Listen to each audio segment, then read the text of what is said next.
All right, so what is T-Mobile doing to focus on rural America? And why do I believe that they are making that effort? All right, so this story also out of fiercewireless.com. The author is Bevan Fletcher. T-Mobile pushes rural focus with $25 million going into small town grants. So T-Mobile has made rural America a clear aim. It's a target that they really want to push on their brand recognition, their tower site deployments, right? The 5G aspect, doing some retail, doing stores. And then they got this initiative, the Hometown Grant Program. All that is to show investment into rural America. The basic premise is that as you're building out a 5G network, as you're building out your wireless network, you're also going to be building out a retail presence. Give people stores to go into to buy products from and services. And take from AT&T and Verizon, whom have historically dominated those consumer segments. So that's what they're trying to do. Some of the things that I'm seeing from commenters, people that watch my videos, is that T-Mobile is not really trusted in rural America. They're not trusted for the coverage. They're not really trusted to be able to provide people with the extended coverage that they're getting from AT&T and Verizon, because historically they have had the larger networks. But the carrier is trying to change that. This week they announced 25 small town winners, part of a 5-year commitment to provide $25 million in grants for community projects alongside earlier stated plans to hire 7,500 new employees in those small towns and rural areas. They are doing a nice job of making their presence felt in these places. They're, I guess, addressing all types of issues in these places, safe homes for abused women and children, revitalizing and creating full-time performing arts centers, creating and enhancing green spaces like city parks, playgrounds, dog parks, baseball complexes, converting an undeveloped city lot into an outdoor accessible classroom with public Wi-Fi. That's good stuff, good investments. That's going to go a long way with those community members. States it's just, the list is everywhere. All right, Alabama, Arkansas, California, Illinois, Indiana, Idaho, Kansas, Michigan, Mississippi, North Carolina, New Mexico, Ohio. And by the way, it's the Bowling Green area. And for those of you that know Bowling Green, it's kind of rural. I mean, they have the college, they got the university, but it's still pretty country. All right, Oregon, Pennsylvania, Tennessee, Texas, Utah, and Washington State. T-Mobile already says it wants to open 200 brick-and-mortar retail stores in rural America by the year's end. T-Mobile recently disclosed plans to have a third-party rural presence by setting up more than 200 kiosks in places like hardware stores or device repair shops in small towns and communities by the end of this year. So that's pretty cool. Better presence.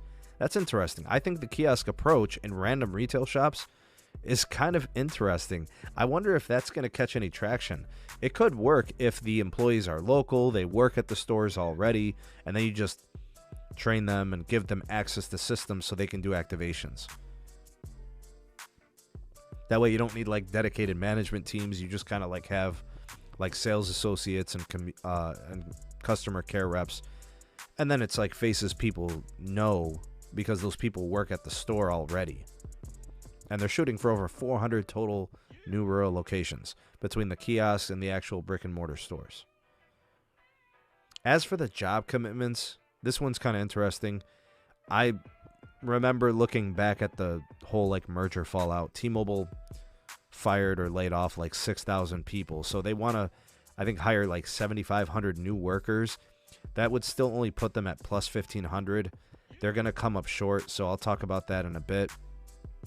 They are saying that by the end of this year, they'll have 5,600 new customer care jobs. That would probably cover up the gap. By 2024, the combined company would employ 11,000 additional workers, which would be more than the Sprint and T-Mobile separate companies would have had. That's what they say. I'm not really sure. You'd have to check that out. There's other things that they have to follow through on. Besides the jobs for nationally, I mean, that's one angle, but like the California Public Utilities Commissions has their own requirements for T-Mobile, so they're going to have to follow up on that as well. Hey, Los, I'm not doubting that the coverage is suspect in Utah, But hey, they're saying that they're going to build out, man. Let's see what else. From this same story, or from some of the commentary from Mike Sievert, T-Mobile is still guiding somewhere in the neighborhood of about 5 million postpaid customers added this year, and 3 million are estimated to be postpaid. So I'm guessing if you look at the first quarter, second quarter, and the most recent third quarter results, I think their fourth quarter, oh, we didn't get third quarter yet. The first 2 quarters, I think the third quarter, we can kind of predict it. I think they're going to fall just short of 1 million ads. I think they're going to be somewhere around like 700,000 or something. The growth is just slower than it was before. It's like half, right? There's no Sprint to take from. AT&T is more aggressive. And really, you're just going to be taking a little bit from, a little bit of the organic growth and adding free lines. That's really all that's left with no Sprint. But I mean, these are good numbers. They're just not the John Leisure dedicated T-Mobile when Sprint was around numbers, so it's going to be hard to do that. T-Mobile is now indicating that they are picking up with business with the pandemic period kind of normalizing. They have said that they have bounced back a little bit from, the breach, the data breach. That was a little bit of a setback there. The iPhone 13 promotions appear to be really kicking up. They're up to $1,000 off on the iPhone. I think they're giving up to $800 in trade-in value, and then they've got like gift cards and other things. But the whole industry they're running promos. Hey, believe you me, Term, I know he's speaking the truth. I know, man. That dude drives every part of those states, so I know.